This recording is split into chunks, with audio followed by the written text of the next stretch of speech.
Olá, sou Mariana Paz, psicóloga infantil, e essa é Juliana Oliveira, psicopedagoga, e hoje estamos aqui para eu apresentar para vocês a participação e a parceria minha de Juliana na nova clínica Mariana Paz Psicologia Infantil.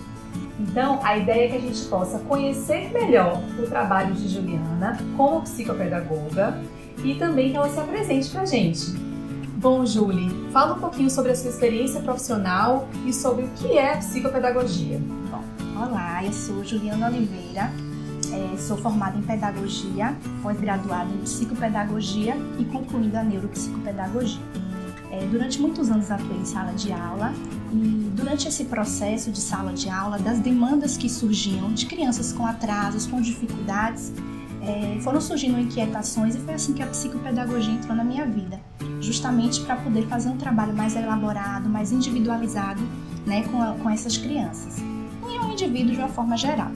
Bom, a psicopedagogia, como o próprio nome já diz, é a psicologia aliada com a pedagogia, ou seja, a gente vai trabalhar essas demandas de dificuldade que a criança apresenta, certo? Procurando entender e compreender nesse processo o que é que está impedindo essa criança de aprender e assim, entendendo esse indivíduo como um ser social, afetivo e cognitivo. Julie, muitas famílias têm dúvidas. Explica pra gente então o que é que o psicopedagogo faz. Eu costumo dizer que o psicopedagogo, ele é um investigador. Então ele precisa investigar qual é a melhor maneira desse indivíduo aprender. Então, traçada essa linha de investigação, a gente vai procurar o quê? As melhores estratégias para justamente trabalhar essas dificuldades da aprendizagem.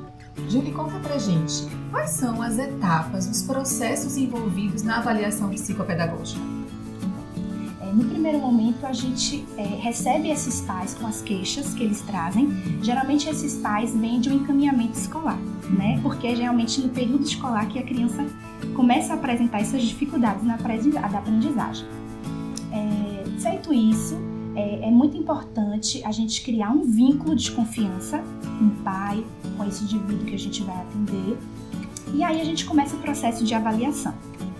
Nesse processo de avaliação, existem os testes psicopedagógicos, que aí temos a EOCA, as projetivas, as provas piagetianas, né? Então, a gente utiliza todos esses instrumentos psicopedagógicos para fazer uma avaliação e aí a gente traça um plano hipotético, né?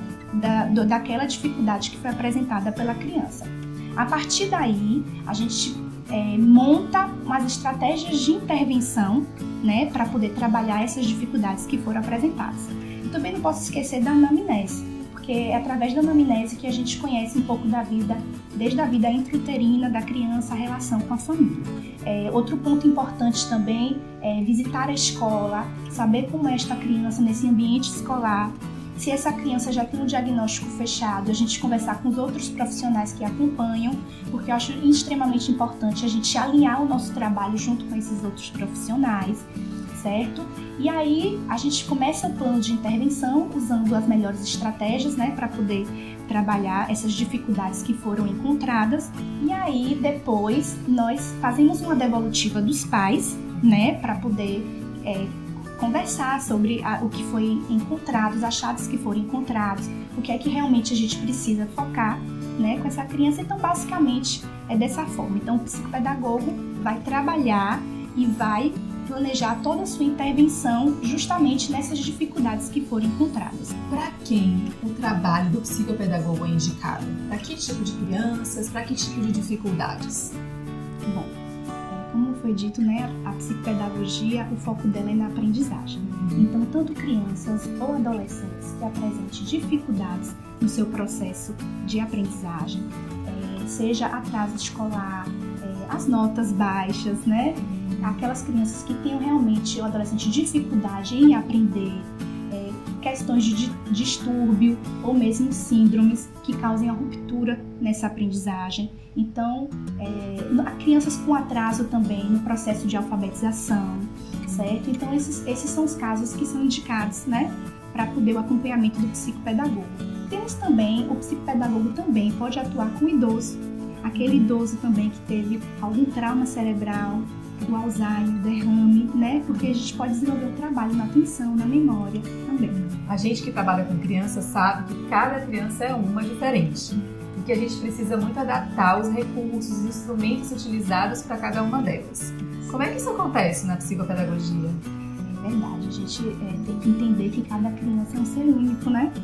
Com suas especificidades. Então, eu costumo utilizar o lúdico muito nas minhas sessões, principalmente quando a gente está tratando de criança, né? Não que em outra faixa etária a gente não aborde o lúdico, né? Mas eu acho que todo o material tem que ter esse cuidado para ser de acordo com a faixa etária. Então, eu costumo utilizar muitos jogos, né, brinquedos pedagógicos, materiais estruturados, principalmente no meu caso que tem um público com autismo, então eu utilizo muito materiais adaptados para eles, né? As questões das atividades também estruturadas, eu monto também faço alguns trabalhos personalizados, né, de acordo com essa dificuldade da criança. Enfim, eu procuro, o primeiro ponto é conhecer o perfil, o gosto dessa criança, e aí eu tento aliar, né, com esses reforçadores, o que é reforçador para essa criança, para a minha sessão.